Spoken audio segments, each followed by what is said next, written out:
शाकंभरी नवरात्रात देवी सकाळी कुमारिकेसारखी दिसते. दुपारी 12 वाजता पूजा आरती केल्यावर देवी गृहिणीसारखी भासते. संध्याकाळी 6 वाजता पूजा आरती केल्यावर देवी लक्ष्मीसारखी भासते.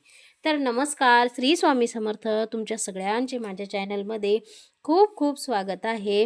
तर बघा, 28 डिसेंबर 2025 ते 3 जानेवारी 2026 या 7 दिवसामध्ये शाकंभरी नवरात्र साजरी केली जाते. तर बघा, तशा प्रकारे तर नवरात्र हे 4 पद्धतीचे असतात. म्हणजे 4 नवरात्र आपण साजरे करत असतो. त्यामध्ये आपण एक नवरात्र जे असते शारदीय नवरात्र, ते अगदी खूप चांगल्या पद्धतीने म्हणजे सर्वांनाच माहीत असलेले नवरात्र आहे. तसेच शाकंभरी नवरात्र सुद्धा खूप महत्त्वाचे आहे.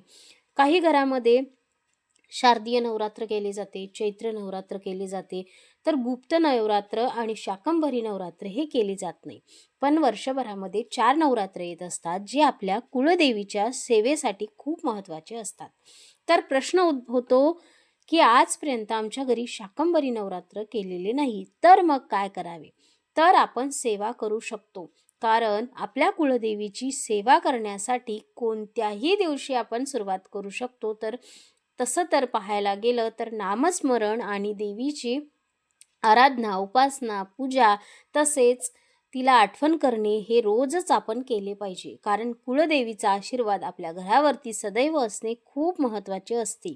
बघा, शाकंभरी नवरात्र का साजरे करतात? तर बघा, देवीने जो दुर्गमसूर होता, त्या दुर्गमसुराने वेदज्ञान हरवून घेतले होते.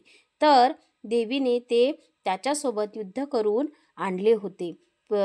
तर त्यामध्ये वेदज्ञान हरवून घेतले आणि ते देवीने आपल्या जे प्रजा आहे, जे संख्या म्हणजे जे कुटुंब आहे त्यांच्यासाठी दुष्काळ पडला होता, तर त्यांच्यासाठी ते देवी घेऊन आली होती. तर त्यामध्ये शाकभाज्यासुद्धा दुर्गमसूर घेऊन गेला होता, वेदज्ञान घेऊन गेला होता. पृथ्वीवर काहीच उपलब्ध राहिलं नव्हतं. अशा पद्धतीची सुद्धा एक कथा सांगितली जाते. बघा, शाक म्हणजे भाजी आणि अंबर म्हणजे पोषण करणारी. जी देवी आपलं पोषण करते, तिची उपासना आपल्याला करायचं आहे, तर तिचं स्वरूप म्हणून आपल्या घरामध्ये अन्नपूर्णा मातेची मूर्ती असतेच. म्हणून प्रत्येक घरामध्ये, प्रत्येक देवघरामध्ये आपण अन्नपूर्णाची मातेची पूजा उपासना केली जाते. त्यानंतर बघा, जे ऋग्वेदी ब्राह्मण आहे त्यांचीही कुळदेवता आहे, तरी सुद्धा आपण आपल्या कुळदेवतेची सेवा या दिवसामध्ये करायची असते. कारण हे श्री दुर्गेचंच रूप आहे, माता पार्वतीचंच रूप आहे. आणि बघा, जे काही भवानी माता आहे तुळजापूरची, तर तिथे देवीला 20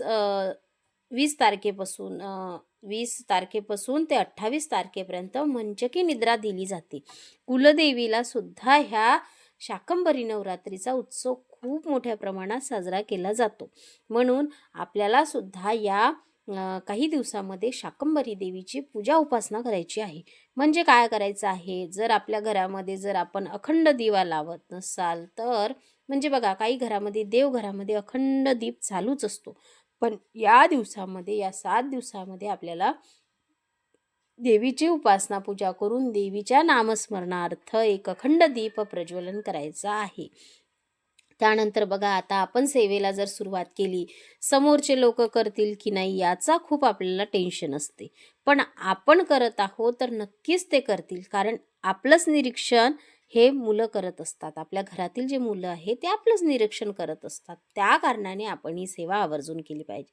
आता प्रश्न येतो, सेवा काय करायची? तर बघा, दुर्गा सप्तशतीचे पठण तुम्ही करू शकता. 7 दिवसामध्ये रोज 2-2 अध्याय म्हणून तुम्ही वाचू शकता. 6 दिवस 2-2 अध्याय म्हणजे 6 दुनी 12. म्हणजे त्यानंतर बघा, 1 दिवस 13वा अध्याय शेवटच्या दिवशी राहतो. या पद्धतीने तुम्ही एक सप्तशतीचा पाठसुद्धा करू शकता. 7 दिवस 7 सप्तशतीचे पाठसुद्धा करू शकता. त्यानंतर सिद्धकुंजिका स्तोत्राचे सुद्धा पठण करू शकता. कुमकुमार्चन करू शकता. तुम्ही अन्नपूर्णा माताला कुमकुमार्चन करू शकता. नवार्णव मंत्राचा जाप तुम्ही करू शकता. ह्या सेवा तुम्ही आवर्जून, याच्यापैकी एक सुद्धा सेवा तुम्ही घरामध्ये आपल्या रुजू करू शकता. याने काय होतं, घरावर अखंड कृपा प्राप्ती होते आणि आपल्या घरामध्ये अन्नधान्याची कधीही कमतरता भासत नाही. बघा, माणसाच्या मूलभूत 3 गरजा होत्या सुरुवातीला. अन्न, वस्त्र, निवारा ह्या 3 गरजा भागणे खूप कठीण होते. आता तरी त्याच्यामध्ये शिक्षण आणि आरोग्य आहे, पण सुरुवातीला 3च मुख्य गरजा होत्या. त्याच भागायच्या नाहीत. म्हणून शाकंभरी देवीची प्रार्थना आपण या वर्षामध्ये या 7 दिवसात केली पाहिजे आणि माताला सांगितलं पाहिजे, की माझ्या कुळावर तुझा भरभरून आशीर्वाद असू दे आणि भरपूर काही माझ्या घरामध्ये अन्नद्रव्याचा साठा असू दे. बघा, जे शेतकरी वर्ग असेल त्यांनी तर आवर्जूनच हे नवरात्रामध्ये देवीची सेवा केली पाहिजे, कारण शेतीमधून आपण भाजीपाल्याचं उत्पन्न घेत असतो. त्या कारणाने माताला काही नाही, ताजे फळे वगैरे आपल्याला अर्पण करायचे असतात. तर या ज्या देवीला आहे ते सगळ्यात प्रिय आहे लाल कण्हेरीचं फूल. तर तुम्ही लाल कण्हेरीचं फूल आणि बेल वाहायचा असते, कारण ही माता दुर्गेचंच रूप आहे. तर अशा पद्धतीने आजची माहिती होती. माहिती आवडल्या असल्यास चॅनलला लाईक, शेअर, सबस्क्राईब करायला मात्र विसरू नका. पुन्हा भेटूया एका अशाच नवीन माहितीसोबत. तोपर्यंत श्री स्वामी समर्थ.